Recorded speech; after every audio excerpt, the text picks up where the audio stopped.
¿Cómo están, amigos? Buenas tardes. Gracias por estar del otro lado, en primera persona. Hoy vamos a hablar con una mujer que se está haciendo famosa en los últimos días porque asumió como ministra de la Suprema Corte Provincial.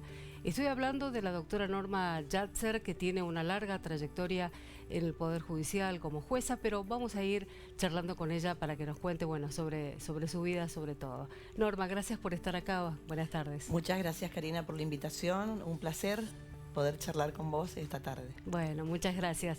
No hay problema que te tutee, ¿no? No, de ninguna manera. Es la manera de que podamos acercarnos y charlar, aunque ya hemos estado charlando de zapatos y de ropa. Es una coqueta, Norma.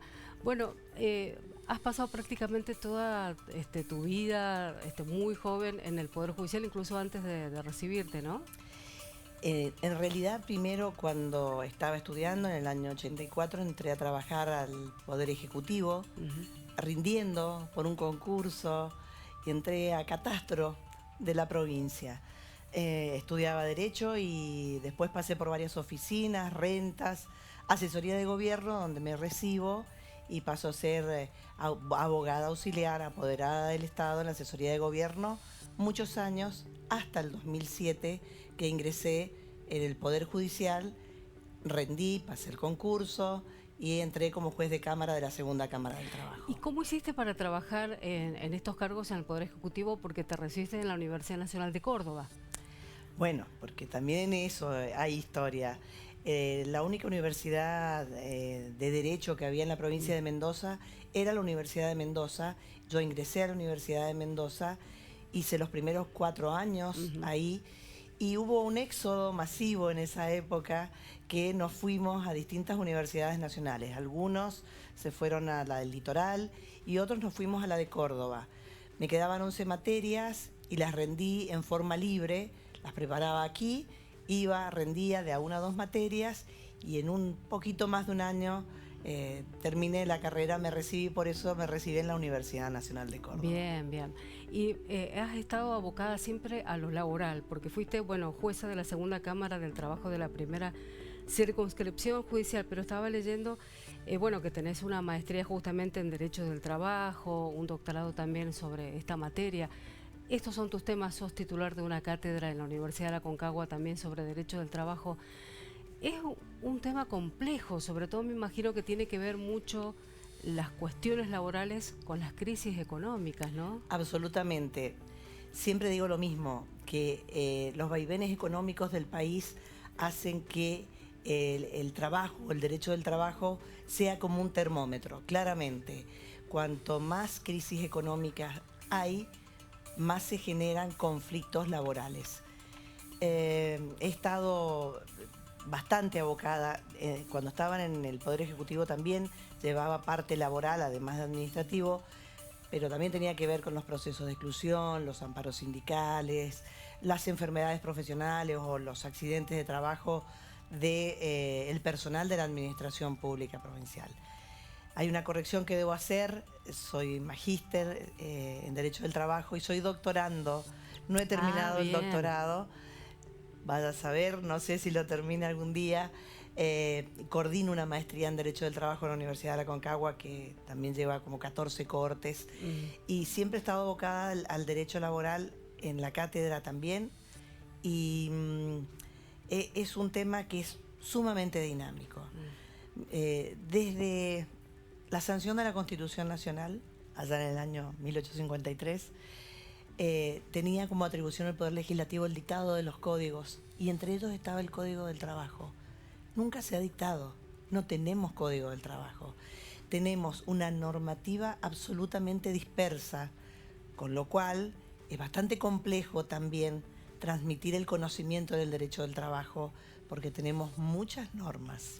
No, y te preguntaba por las crisis económicas, porque me imagino que cuando hay despidos, falta de indemnización o indemnizaciones que por ahí el trabajador no considera o considera que no son justas, trabajadores que han estado en la ilegalidad y que empiezan a reclamar sus derechos. Digo, hay distintas circunstancias que hacen que se litigue, ¿no?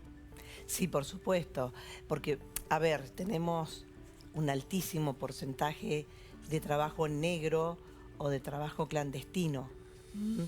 Gente que no va a gozar o no puede gozar de los beneficios de una obra social, de los beneficios jubilatorios, de un reaseguro cuando tiene un accidente o una enfermedad y queda con alguna incapacidad.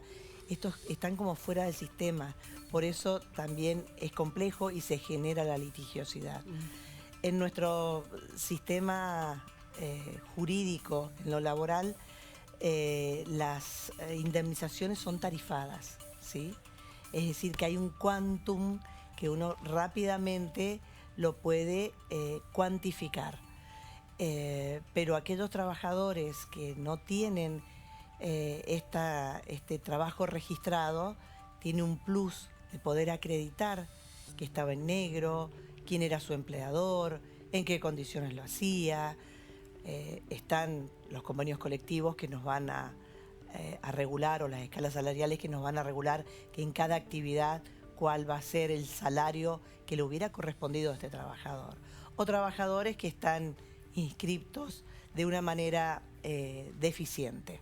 Bien. Un trabajador que está inscripto por media jornada, porque le dicen, no importa, inscribilo media jornada que no va a pasar nada, y bueno, y trabaja jornada completa. Entonces, esto en las crisis es mucho más palpable. Bueno, me imagino que deben haber tantas circunstancias, tantas situaciones que llevan a la cuestión laboral. ¿Esta será la impronta, Norma, que llevarás a la Suprema Corte? ¿Cuáles son las ideas o los principios que le vas a imponer a tu trabajo? Bueno, es un poco lo que yo he venido haciendo, tratar de ser muy metódica para resolver las causas, tratar de resolverlas con la mayor celeridad que se pueda.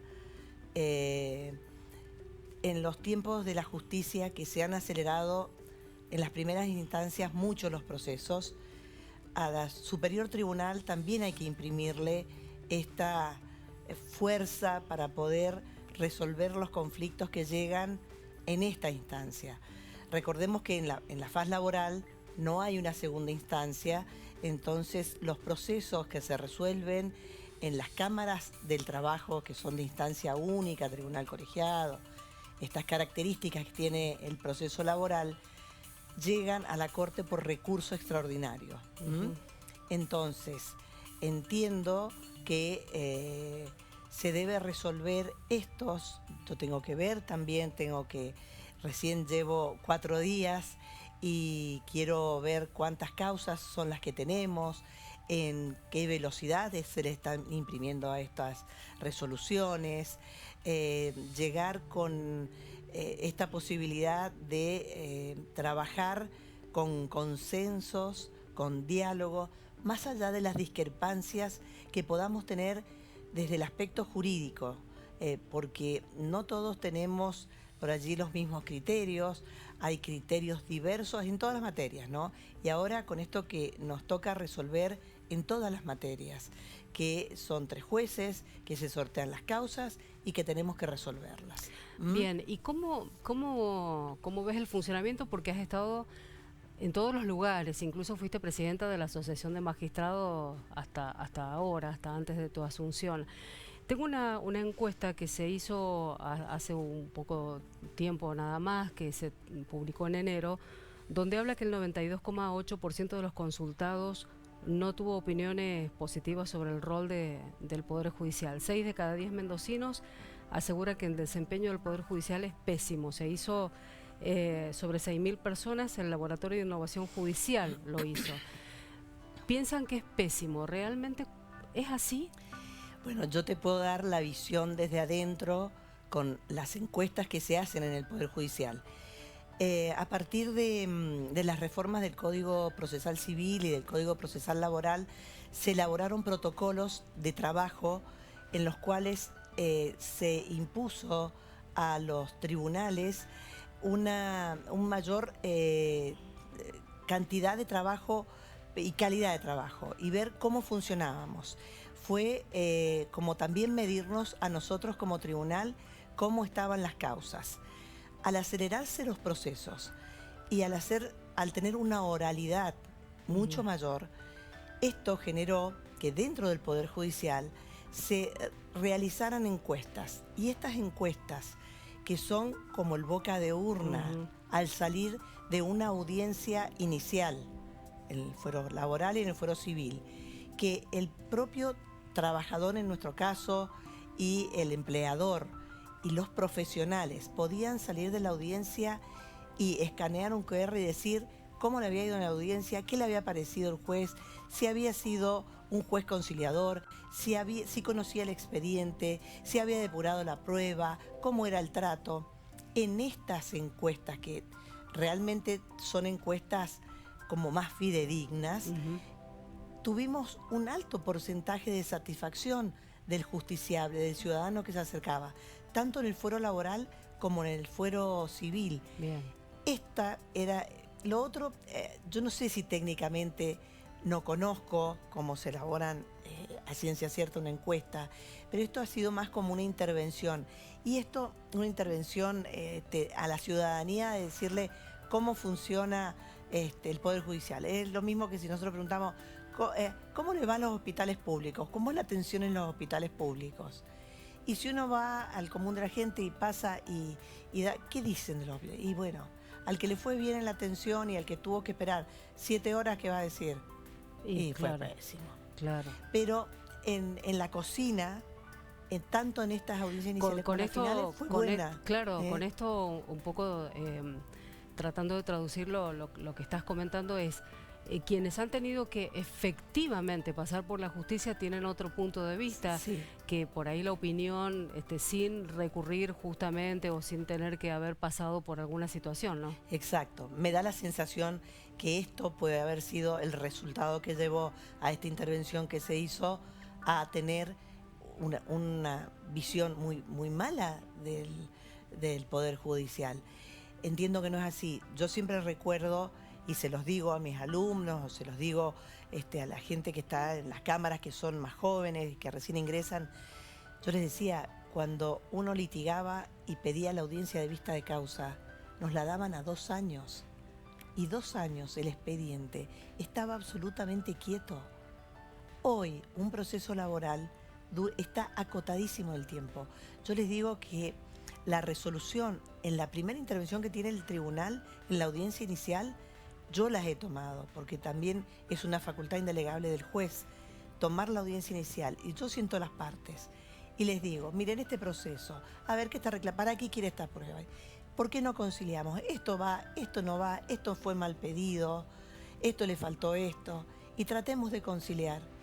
Yo tenía un alto porcentaje de conciliación y el proceso a lo mejor no terminaba en 4 o 6 meses. De todas maneras, deben haber cosas para mejorar, siempre todo es perfectible. Hay una queja recurrente de la gente, uno lo escucha en los televidentes, en los oyentes, en el caso de la radio, de las ferias judiciales, que sobre todo la de enero, que por ahí es muy larga, la de julio. En esto, ¿qué opinión tenés, o si has podido charlarlo con tus colegas? No, aún no he podido charlarlo con mis colegas. Sé que hay algún proyecto de la Suprema Corte de Justicia de San Juan en ese sentido. En las ferias, yo tengo 2 lecturas. Yo muchos años litigué, ¿no? Muchos años. Y las ferias para el profesional de la calle eran un descanso. Vamos a poner al día el estudio, vamos a ver qué causas todavía tenemos para hacer las demandas.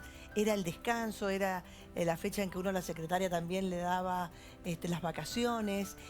Y la verdad que el profesional del derecho trabaja con la cabeza, como ustedes. Entonces es importante también tener como un descanso en esto. Y los tribunales siguen trabajando. O sea, ¿qué no ingresa?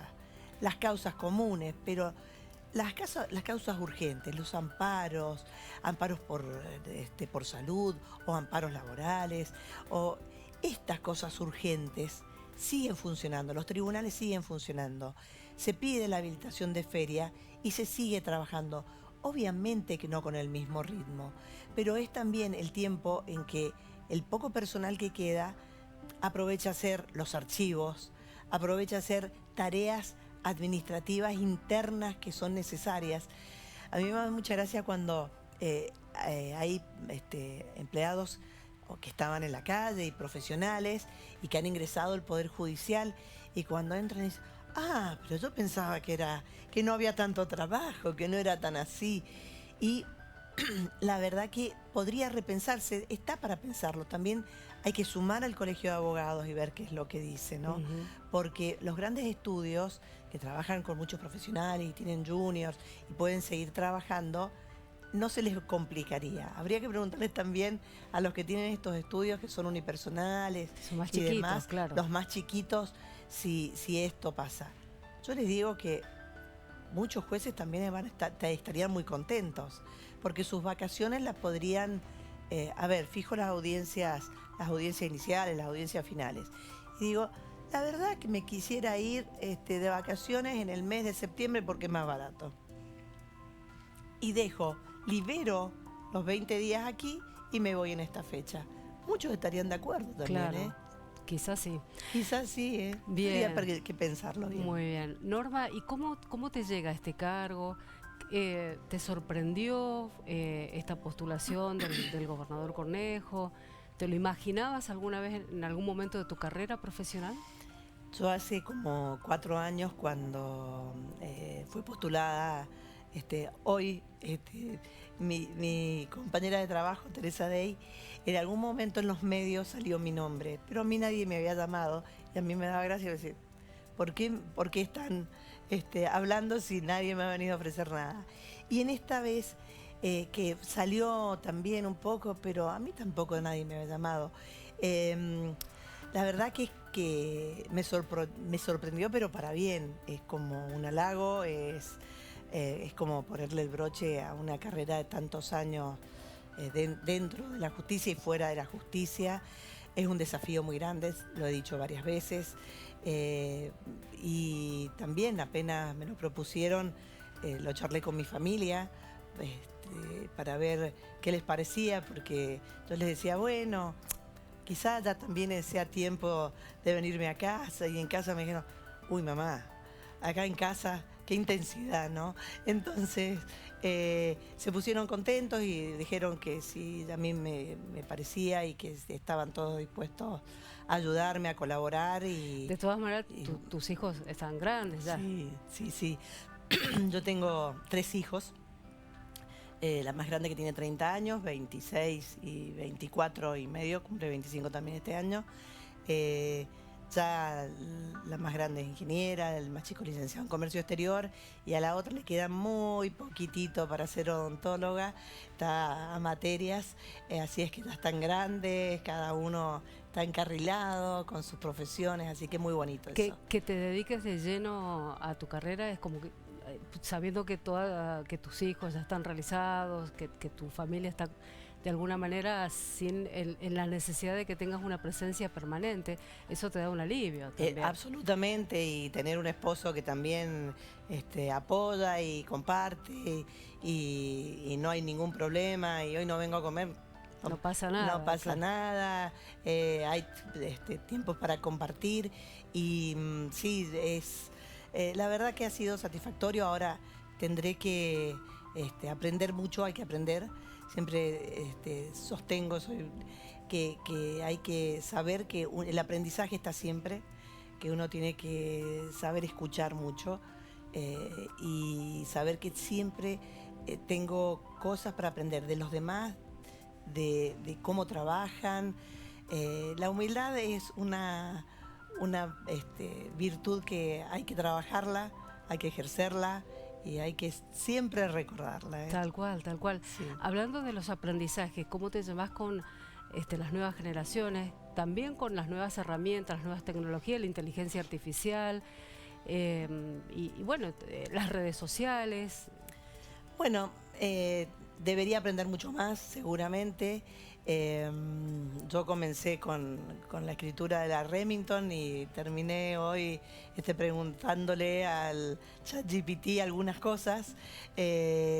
Con la juventud me llevo muy bien, creo que eso, el dar clases es muy importante por dos situaciones. Primero, que te apega a los jóvenes, a tratar de transmitirles, a tratar de entender cómo ellos necesitan que vos transmitas el conocimiento, y porque uno tiene el apego a la realidad.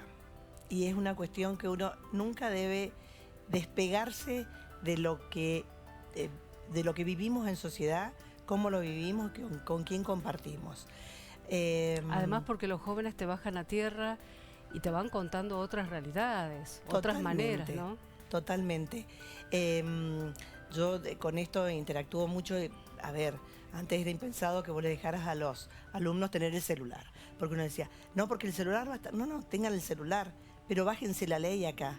A ver, léeme la ley. Tienen internet, bájamela de acá. Fíjate esto. Hay que aprender más. Son herramientas muy importantes. Cuestiones que la pandemia nos dejó. Claro. Que eso, el poder dar clases virtualmente, siempre es muy bonito tener al alumno enfrente, porque uno cuando está del otro lado decide, me pongo con el celular, ¿y qué estará diciendo? Y esto típico, ¿no? Estás dando clases y te dicen, tengo poca conexión, me parece, tengo que apagar la cámara porque... Entonces vos empezás, Pedro, ¿estás? Pedro no está. No, claro. Y el que está dando clase no sabe si está hablando solo. Exactamente. Y el alumno llega un momento que está, sobre todo cuando tenés 2 o 3 horas. Aprender eso. Las claro. clases virtuales nunca pueden superar los 40 minutos. Exactamente, si no es un perdés, tedio. sí. Es un tedio, claro. Sí. Para el profesor y para el alumno también. También. Sí. Estaba leyendo que tenés orígenes catalanes. ¿Eso qué es de tu familia? Contame si te cómo es escuchan mis parientes, que soy catalana, pero se mueren muertos aquí mismo. ¿De amor o de odio? No, de odio total, porque son valencianos. Ah, valenciano. Mira, esta medalla que tengo puesta, que detrás dice regalo de tus tías de Vinarós. Es San Sebastián. San Sebastián es el patrono de Vinarós. Vinarós es un pueblito que queda en Valencia, casi más llegando a la Cataluña, pero son vinarosenses. Ah, bien. Y tenemos un libro muy bonito que escribió una profesora de Río Cuarto, que es Yatzer Condé, que pensábamos que éramos parientes y no lo somos, que se llama Vinarosenses en América. He tenido oportunidad, estoy contactada con ellos, la verdad que es un pueblo muy bonito que da al Mediterráneo. ¿Tu papá nació en España? Mi papá no, mi papá nació acá. Mi abuelo Sebastián nació en España y eran toneleros. Se vino él para acá con 2 hermanos, uno se volvió, otro quedó en Bahía Blanca, mirá vos, en Bahía Blanca. Después no supimos de él qué habrá sido, pero mi abuelo Sebastián era vinarosense. Tengo por la parte de mamá, López de Munain, son vascos. Bien. Así es que tengo una linda mezcla. ¿Y esas costumbres se practican en la Totalmente. familia? Los he ido a visitar, ellos han venido, nos hablamos con frecuencia. Sí. Y tengo una parte italiana. Bien. Tengo una parte calabresa, una parte de mi abuela Enriqueta Calabresa y otra argentina. Todo eso en Palmira, porque... Todo eso en Palmira, fíjate vos. Mi abuelo, bueno, vino con varios que se dedicaron a la tonelería aquí, que eran de los pueblos cercanos, que está Peñíscola, está Benicarló, bonitos lugares. Así es que de la Cataluña nada. Bien. Bueno, ya casi para el final, no quería dejar de preguntarte qué te parecen las designaciones por decreto de Ariel Lijo y Manuel García Mansilla. Tenés una opinión formada, me imagino. Y yo creo que tenían la facultad de hacerlo, pero entiendo que es que seguir el procedimiento que establece en el 99 de la Constitución Nacional, teniendo el Congreso funcionando, es mucho mejor. O sea, que tendría que haber pasado por el Congreso. Es una facultad. Cada presidente sabe lo que las atribuciones que tiene, pero entiendo que siempre es más beneficioso para la República las designaciones por el Congreso. Tal cual. Bueno, y recién decíamos palmirense del Este, como Mario Adaro y como Mar Palermo, bueno, dos también ministros de la Corte del Este. ¿Estás cercana a ellos o no? Sí, los conozco a los dos. Yo en realidad, mis padres, yo nací aquí, pero vivimos yo los primeros 3 años en Barriales. Después me fui a San Martín, hice todo mi primario en San Martín y el secundario lo hice en Palmira. A Mario lo conozco, conocí a su mamá, era una gran maestra, maestra de mi hermano, no mía, pero una gran persona. Y su abuela era también una persona muy dedicada que enseñaba corte y confección en Palmira, ¿no? Y así que lo conozco, él se vino desde muy chico a estudiar al liceo, es más chico que yo. Así es que con él no hemos compartido, y con Omar es de San Martín, pero la vida nos encontró en compartir un club, que era el Club Alemán. Yo vivía a la vuelta y él también, vivíamos en el mismo barrio, y nuestros hijos, un hijo de él que se llama Juan Martín y mi hija Victoria, que es la mayor, iban al DAD y compartíamos, hacíamos pool para llevarlos al colegio, así que algunos días le tocaba a él y otros días me tocaba a mí, así es que también lo conozco mucho Omar, tengo muy buena relación también. Bien, y ahora compartiendo la cúpula del Poder Judicial. Norma, un placer, y ya estaremos charlando algunos aspectos muy puntuales, pero bueno, queríamos conocerte, que la gente te conociera también un poco en otro aspecto más informal. Gracias por esta charla. Bueno, muchísimas gracias, Karina. Ha sido un placer estar con vos y compartir un rato hablando de la vida también. Muchas gracias. Norma Yatzer, nueva ministra de la Suprema Corte Provincial. Gracias, amigos, por estar allí, por estar del otro lado. Nos reencontramos el próximo sábado, como siempre, aquí por la pantalla de Canal 7. También nos pueden seguir por YouTube, por supuesto. Dentro de unos días ya va a estar este programa subido al canal de YouTube. Que tengan un excelente fin de semana.